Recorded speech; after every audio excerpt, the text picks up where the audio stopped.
مرحبا، يسعد لي اوقاتكم لكل المتابعين على قناتي.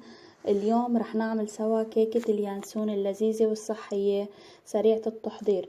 بس قبل ما نبلش وصفتنا اليوم بدي منكم تدعموا لي الفيديو بلايك صغير، واذا ما كنتوا مشتركين بالقناة اشتركوا على قناتي وفعلوا جرس التنبيهات ليوصلكم اشعار لكل جديد بنزله ان شاء الله.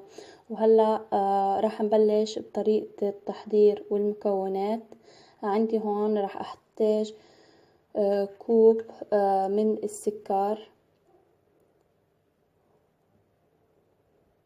وراح احتاج ل3 من البيض،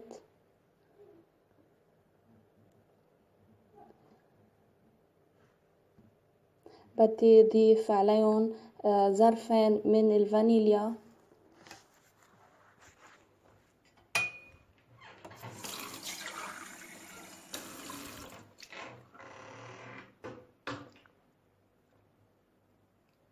وبعد هيك بدي احركهم اخلطهم شوي مع بعض.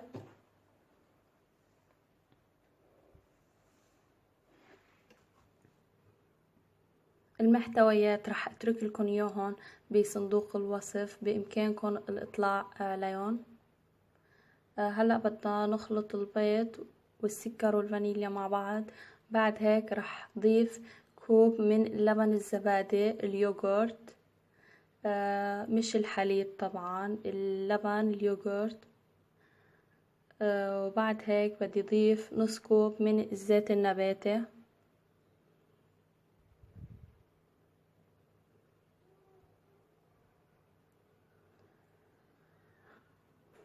وعندي هون كوبين من الطحين متعدد الاستعمالات، رح ضيفهم تدريجيا مقدار كوبين. وعندي ظرف من البيكنج باودر، رح استمر بخلط المزيج.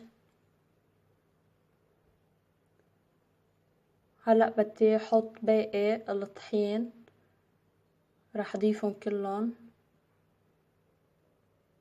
كوبين من الطحين، رح اخلطهم منيح.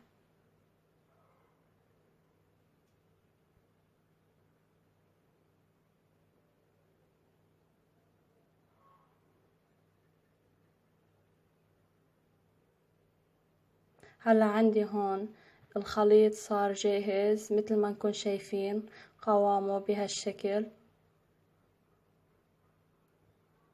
هلا رح اجيب صينية، عندي صينية الألمنيو، بدي ادهنها بالزيت، بدي ادهنها بشوية زيت أرضيتا، وصب الخليط بقلبها.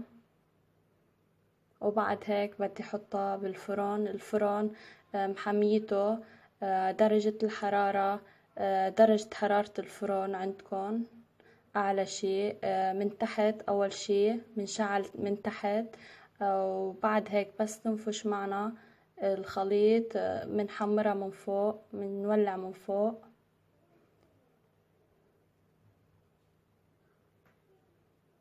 مدة الخبز بتتراوح ما بين 20 دقيقة لنص ساعة، بدها وقت. أول شي من تحت بس تنفش معنا ويتحمر وترافى. بإمكاننا نشعل الفرن من فوق عن الوجه لتاخد معنا لون. بعد هيك منريحها 5 دقايق بالفرن، ما منطلعها دغري. بعد 5 دقايق منطلعها.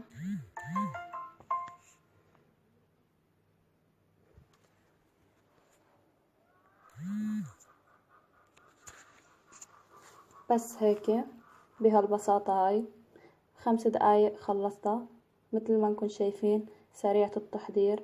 هلا بدي اضيف اليانسون المطحون وشوي من حبة البركة وشوي من السمسم على الوجه.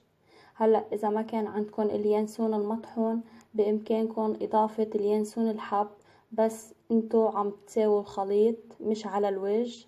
بتحطوا اليانسون معلقة صغيرة من اليانسون الحب بالخليط، بقلب الخليط.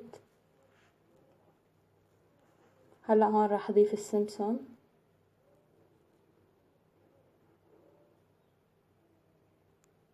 السمسم، حبة البركة، واليانسون المطحون. هلأ رح دخلها على الفرن.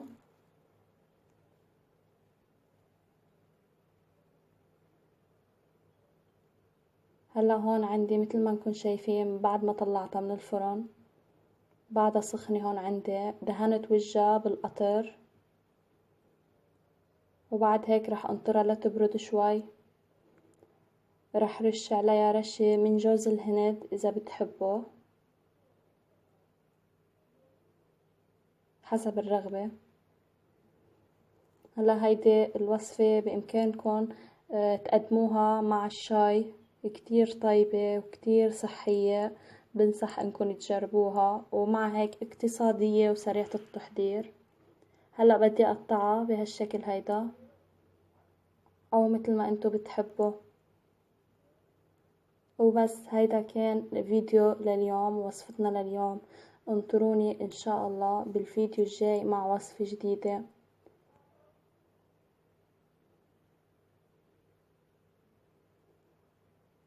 ألف صحة وهنا، باي باي.